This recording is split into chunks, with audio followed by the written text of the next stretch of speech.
간단 소개 좀 부탁드립니다. 우리 대표님이시니까 그래도 먼저. 안녕하세요. 저는 법무법인에이블 대표 변호사 여명준 변호사입니다.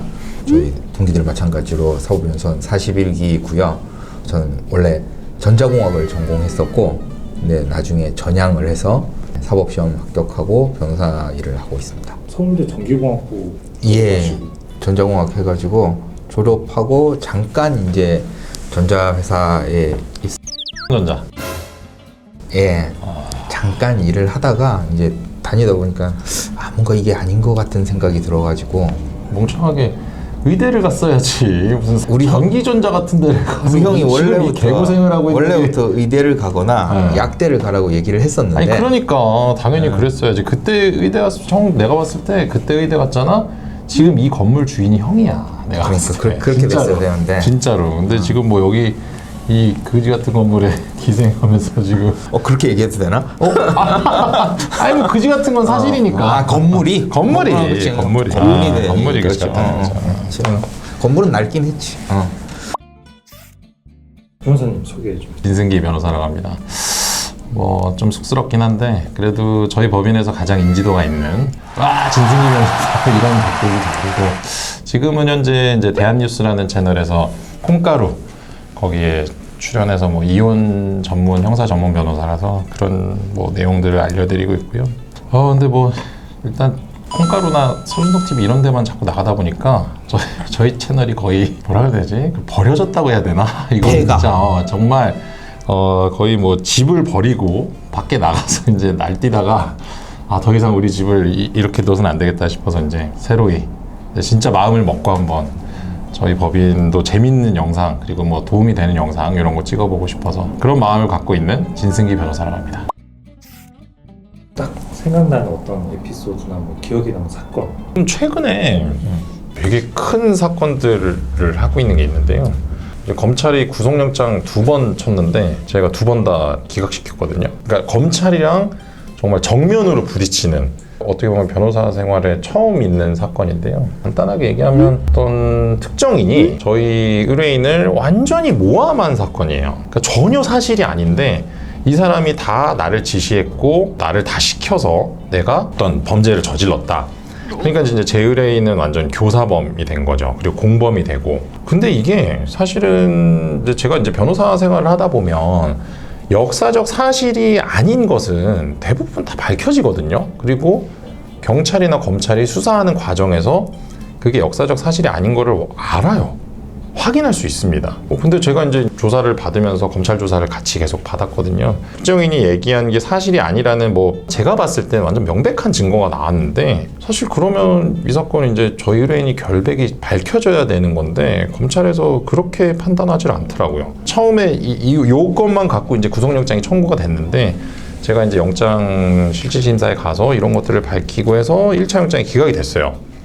그러면 사실은 1차 영장이 기각이 되면 요거는 이제 법원에서 다툴 여지가 있는 사건이거든요. 형사 사건인데. 근데 이제 그러고도 검찰 조사를 몇 번 더 받았는데 갑자기 이제 특정인의 이 진술이 1차 영장에선 이랬는데 갑자기 바뀌었어요.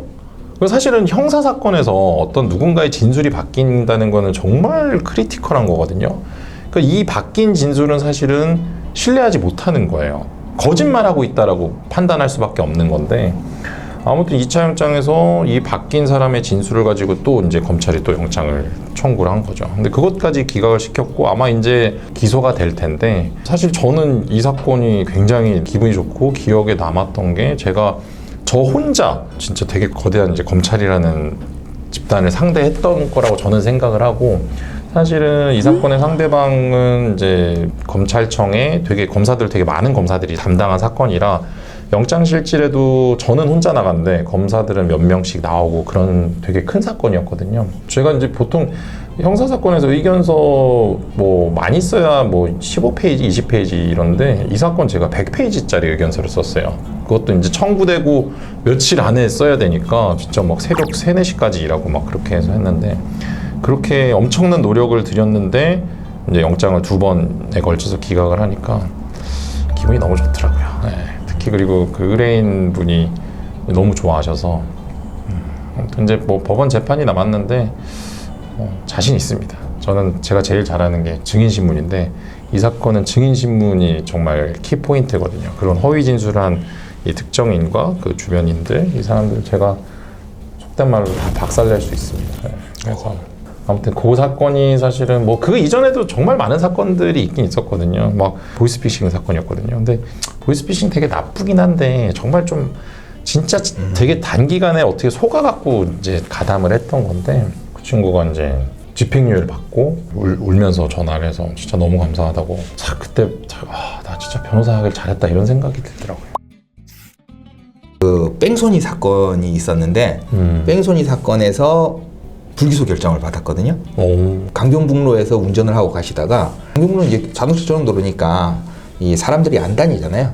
근데 좀 어두컴컴할 때 할머니가 이렇게 지나가시다가 아이고야. 그래 부딪히신 거야. 근데 이게 발견하기가 되게 힘들었어요. 근데 그렇다 하더라도 대부분은 이제 차대 사람의 사고에 있어서는 차량에 과실이 없다고 나오는 경우가 거의 없거든요. 실제로도 뭐 그렇게 엄격하게 봐야 되기도 하고 사람이 다치면 안 되니까. 근데 나중에 집에 도착해서 블랙박스에 찍혀 있는 게 뭐가 부딪힌대. 근데 이게 사람 같은 거야. 그래서 본인이 직접 경찰에 가서 이렇게 신고를 하시는 거야.